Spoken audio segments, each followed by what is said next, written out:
সারাদিন ভিডিও বানানো ছাড়া মনে হয় আপনাদের আর কোনো কাজ থাকে না, তাই না? পৃথিবী উল্টে যাক, মানুষ মরে যাক বা যাই হয়ে যাক না কেন, আপনাদের ভিডিও বানাতেই হবে। কিছু কিছু মানুষ আপনারা আমাদেরকে এরকম প্রশ্ন কেন করেন, ধরুন এটা সোশ্যাল মিডিয়া বা এটা একটা অফিস, আপনারা যেরকম বাহিরে দোকানদারি করেন 7 থেকে 8 ঘন্টা চাকরি করেন, তারপরে যেরকম সকাল থেকে দুপুর, দুপুর থেকে রাত দোকানে বসে দোকানদারি করেন, সেম আমাদেরও এটা কর্মস্থান। হতে পারে আপনাদের চাকরি এবং ব্যবসার টাকাটা একদম শিওর থাকে, বাট আমরা যতদিনে মনিটাইজেশন না পাই আমাদের কিন্তু ইনকাম হয় না। তো আমরা যারা ঘরে বসে থাকি, যাদের আসলেই কোনো কাজ থাকে না, তারা কিন্তু আমরা চাইলে চেষ্টা করতে পারি এখান থেকে ইনকাম করার। ঠিক তেমনি আপনাদের পৃথিবী উল্টে গেলে, যা মন চায় তাই হয়ে গেলে, ঠিক কিছুদিন পরে যেরকম দোকান বা চাকরি অফিসে আপনারা ব্যাক করেন, ঠিক আমরাও তেমন এরকম সোশ্যাল মিডিয়ায় ব্যাক করি। আশা করি আপনাদের প্রশ্নের উত্তর আপনারা পেয়ে গিয়েছেন। Hello everyone, it's me Tuhi Hossain from beauty notes by Tuhi. আমার ভালোবাসার ভাই ও বোনেরা, আপনারা সবাই কেমন আছেন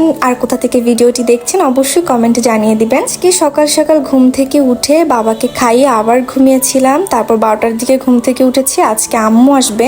লাস্ট কিছুদিন আগে আম্মু গ্রামের বাড়ি গিয়েছিল, সেখান থেকে আজকে ব্যাক করবে। তো ভাবলাম ঘর দুয়ারটা ভালো করে ক্লিন করে, যেহেতু একা ছিলাম কিছুদিন, তো এই কারণে খুব বাজেভাবে মেসি হয়ে আছে এবং কেন জানি খুশি খুশি লাগতেছে। মনে হচ্ছে আমার শ্বশুর বাড়ি আমি আছি এবং আম্মু আমার বাবার বাড়ি থেকে আসতেছে অনেক দিন পরে। তো আমি এখানে চিংড়ি মাছ ভিজিয়ে নিয়েছি, কারণ আজকে রান্না করব, চিংড়ি মাছ ভাজি করব আব্বুর জন্য, আর আমাদের জন্য গরুর মাংস আলু দিয়ে রান্না করব। আর ভাজি হিসাবে ওইখানে যে ক্যাপসিকাম কেটেছিলাম আর বরবটি, সেটা ভাজি করব।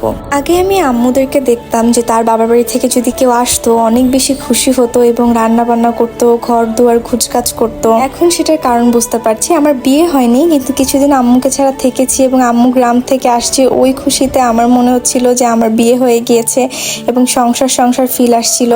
তো এখানে প্রায় চিংড়ি মাছ ভাজি করা শেষ। এরপরে আমি সবজিটাকে ভাজি করব একদম সিম্পলভাবে। আমি কোনো পেঁয়াজ এখানে ব্যবহার করিনি, আমি জাস্ট এটা সতে করার মতো করেছিলাম, ক্যাপসিকাম এবং বরবটি আর চিংড়ি মাছ। এটা আমার মা খুব পছন্দ করে আমার হাতে, এবং যেহেতু আমার কাঁচা হাত এবং আমি একসাথে এত রান্না কখনোই করি নাই, যেটা সত্যি কথা, তো আমার ক্ষুধা লেগে যাওয়ার কারণে আমি এখানে চানাচুর খাচ্ছিলাম। এটা আমার রিসেন্ট অনেক পছন্দ।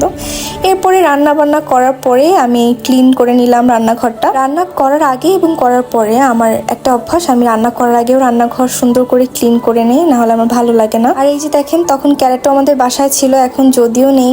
ও কেমন যে পাগল পাগল করছিল আম্মুরা যাওয়ার পরে, খুব একা হয়ে গেছিল। একটু সময় দিতে পারিনি, এই জন্য একটু আদর দিয়ে দিলাম। আচ্ছা, আপুদের কাছে একটা প্রশ্ন, আপনারা কারা কারা নিজেরা রান্না করলে খেতে পারেন না? আমি হয়তো নতুন রান্না করি, এই জন্য আমি খেতে পারি না।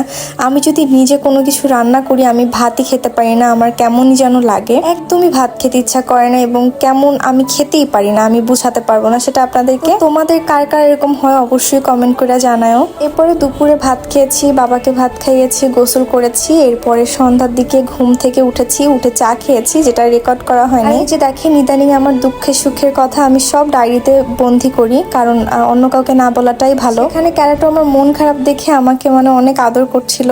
আর এই যে দেখেন, গ্রাম থেকে মা আসার সময় ডাব আর সুপারি নিয়ে এসেছে, যেগুলো আমাদের গাছের। আরো নিয়ে এসেছিল আমার পছন্দের রসগোল্লা, রসমালাই। বিশেষ করে নানি আপু আমার জন্য রান্না করে দিয়েছিল তার নিজের পালা মোরগ, বা এটা দেশি মুরগি বললেও চলে। এটাতে কোনো ভেজাল নেই, সে বিশেষ করে আমার জন্য ভুনা করে দিয়েছে যাতে আমি খেতে পারি। আর এটা আমার খুবই পছন্দ, এবং নানুর হাতের রান্না তো সবারই পছন্দ হবে, আমার নানুর হাতের রান্না সব থেকে বেস্ট। আজকে ভিডিওটি এখানেই শেষ করছি। আল্লাহ হাফেজ।